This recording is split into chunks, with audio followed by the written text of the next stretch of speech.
Ladies and gentlemen, welcome back to yet another car review episode. And in today's video, we have a very interesting car that we'll be looking into. And this car, from day one, it was manufactured with fuel efficiency in mind. And this is a car which I'm sure you have seen it in our Kenyan roads. And we'll be looking into details why this car is used mostly for one specific purpose, which is mostly Uber business. So pay attention, guys, as we be looking into all the specs, all the details that you need to know about this car, and of course the motor that cares to power this car, and of course some of the problems that are associated with this car. All that breakdown we'll be having it in this particular episode. Stick around. I'll be your host, guys. I'll be taking you through this conversation, and my name is Willie. And of course, if it's your first time coming across my videos and you haven't hit the subscribe button, please consider doing so that whenever I bring a new episode, I get to upload a new episode, you can always be notified. And of course, if you're a person who gets to feel excited when you get to talk about cars. So for now, let's just go ahead. We get into the main segment.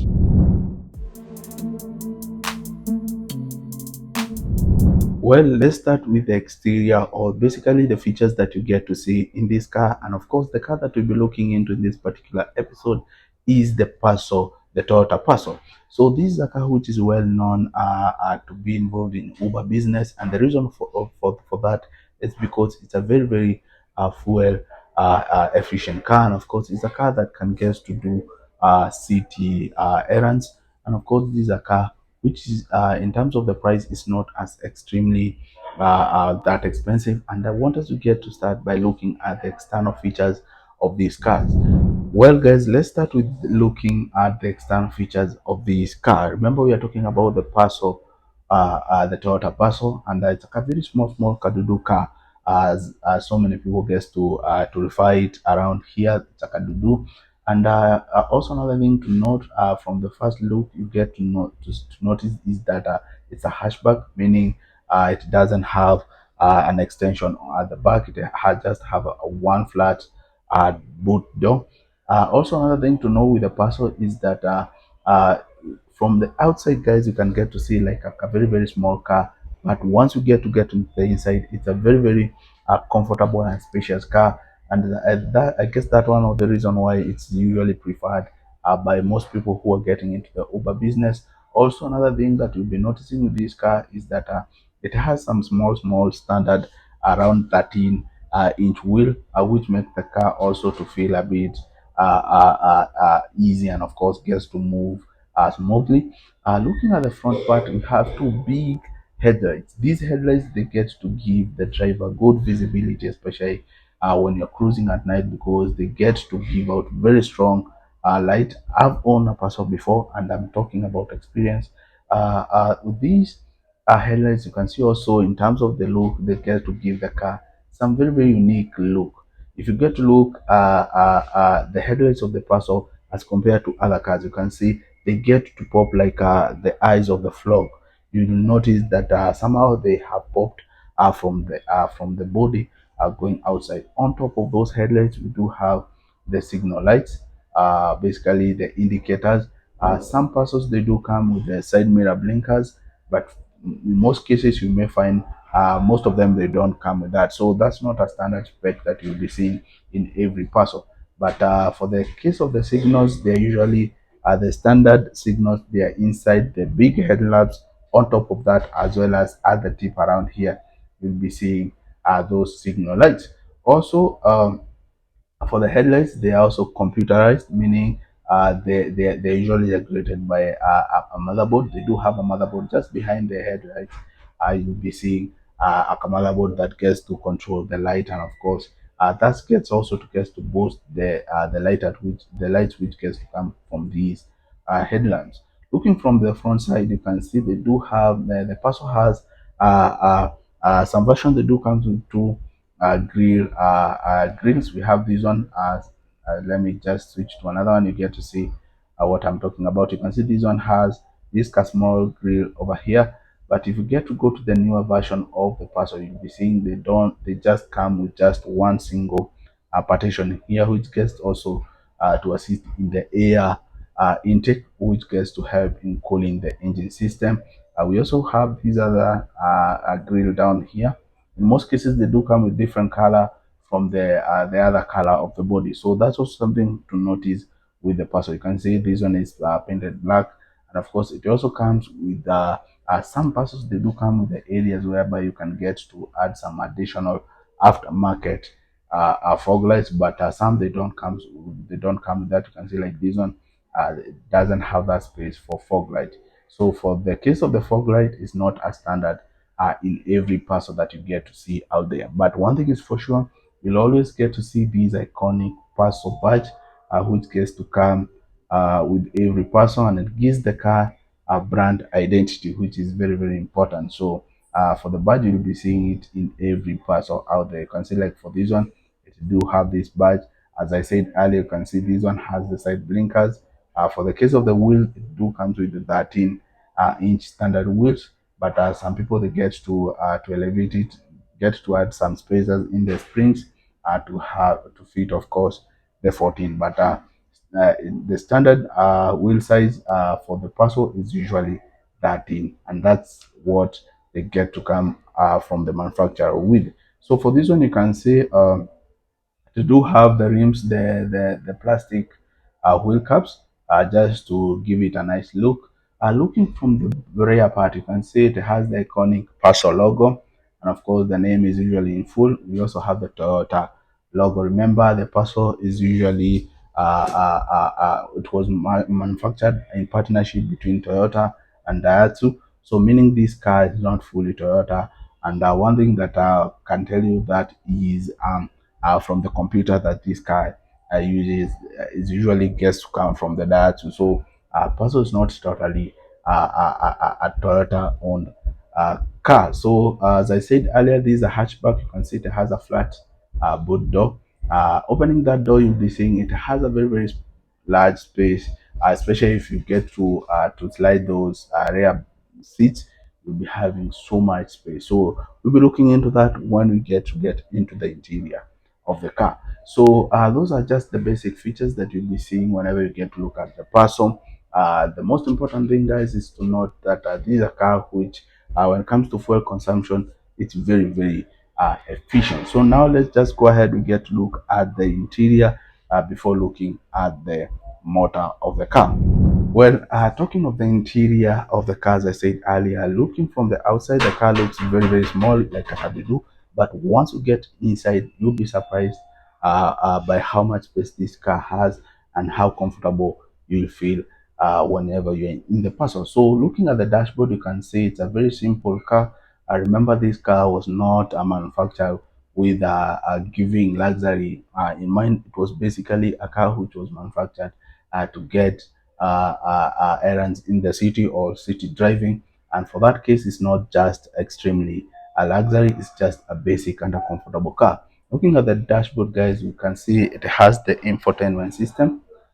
Basically, it has a radio which supports AM and the FM.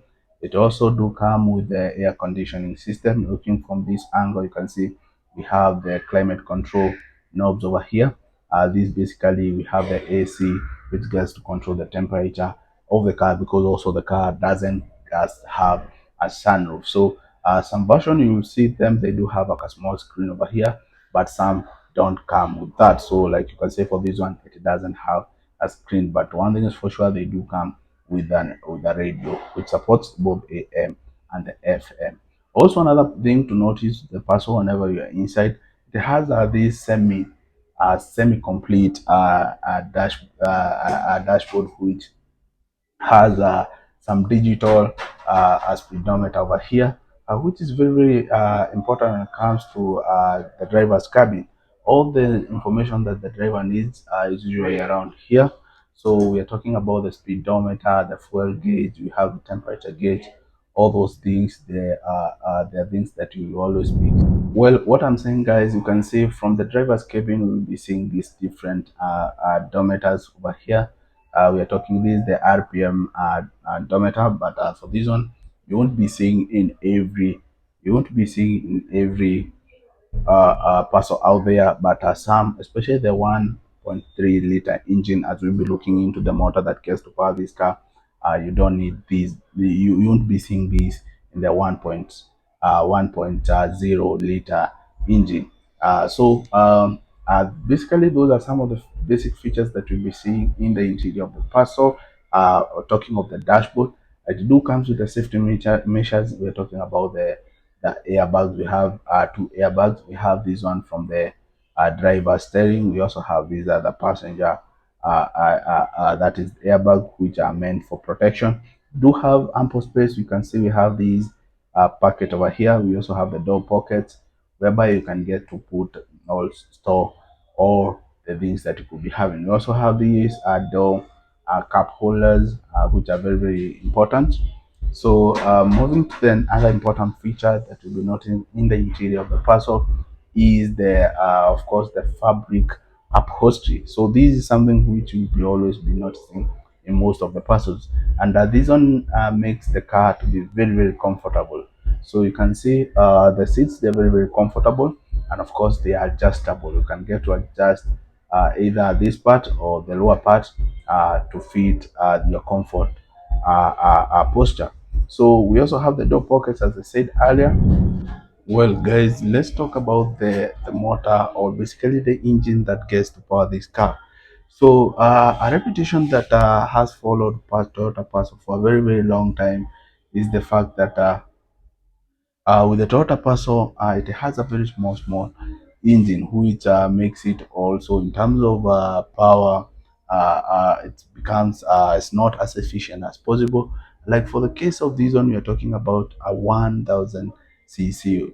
Technically, it's not even 1000, usually 996 cc, meaning it's a 1.0 liter petrol engine, which is naturally aspirated, meaning it's not turbocharged.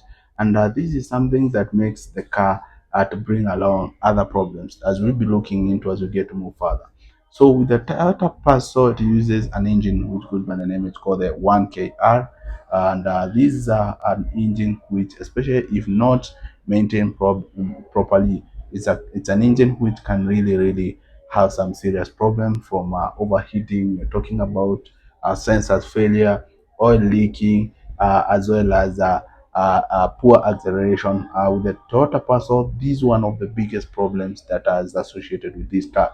The motor that gets to power this car is not the best out there, and especially with the 1000 cc, you'll be seeing when it comes to the acceleration, it's a terrible one. And of course, in combination with the transmission system, which is associated with this car, mostly it uses the CVT automatic transmission.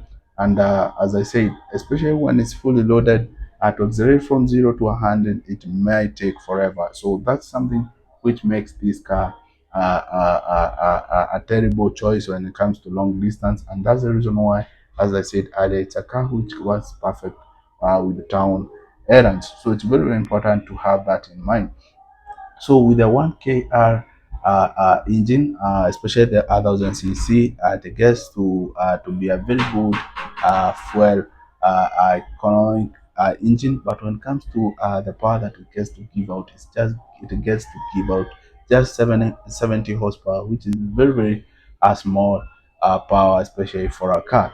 So that's the reason why I guess it is really preferred when it comes to Uber business, because in terms of the profit margin, it has good profit margin. But with the older model, I can tell you for sure, especially from 2006 going back, you won't see that car in our Kenyan roads, because they do have some serious problem with the engine. As the years goes by, of course, the mileage increases, the engine gets to have some serious problem from knocking. We are talking about engine seizure. We're also talking about things like overheating. Especially overheating is a problem which is actually associated with the Toyota Passo 1000 cc. So that's something that you should always have in mind if you're looking to buy, especially a second hand car, especially the Passo 1000 cc. You should always have that in mind. So basically, those are some of the things that you need to know about this car. Let me know your experience with the Toyota Passo. Talk to me in the comment section, and for sure I'll really appreciate it. And of course, if you haven't hit the subscribe button, consider doing so, so that you can get to move to the next level together. Peace, guys, for now.